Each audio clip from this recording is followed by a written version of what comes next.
안녕하십니까. 정과장의 시사대한중앙입니다. 오늘은 어린이집에서 일어난 아동학대 사건, 무죄를 선고받은 사례에 대해서 얘기를 해볼게요. 어린이집에서는요, 아동들이 언어적으로 좀 미숙하기 때문에 유형력을 행사해야 되는 경우들이 있어요.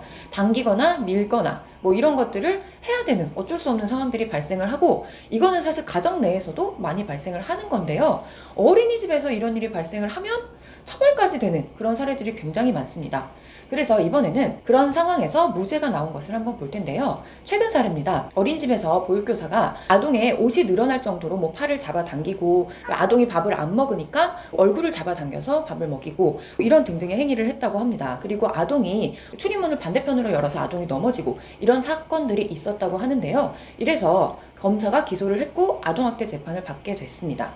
여기서 이 아동학대 보육교사 무죄를 선고받을 수 있었는데요. 왜냐하면 이 아동이 울거나 어떤 극심한 고통을 표현하는 등의 그런 내용이 없었기 때문입니다. 그렇다면 이것은 사회통념상 훈육을 위해서 어쩔 수 없는 그런 상황으로 보인다, 뭐 이렇게 인정이 됐던 거죠. 그렇지만 검사는 이걸 받아들이지 못했어요. 검사는 아니다, 이건 아동학대다 라면서 항소를 했습니다. 그렇지만 2심에서도 무죄를 선고받을 수 있었는데요.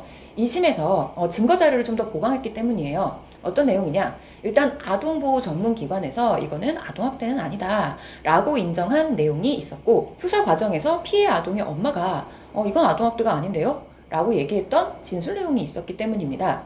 이런 것들은 수사 단계에서의 내용들, 수사 자료를 변호사가 면밀히 분석해서 피고인에게 유리한 내용을 잘 주장했기 때문에 무죄를 받을 수가 있었던 것이죠. 법무법인 대한중앙에도 유사한 사례가 있었습니다.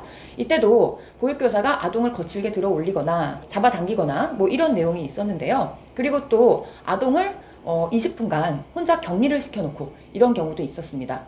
그런데 과거에 아동을 혼자 격리시킨 거, 아동학대, 정서적 아동학대로 인정돼서 처벌된 사례가 있었고요. 잡아당기거나 밀치거나 이런 것들도 당연히 처벌된 사례가 있지만 무죄를 선고받을 수 있었습니다. 그 이유는 법무법인 대한중앙에서 이것이 훈육을 위해서 어쩔 수 없는 불가피한 상황이었다라는 점을 잘 입증했기 때문이고요. 그런데 이때도 검사는 이걸 받아들이지 못하고 항소를 했습니다.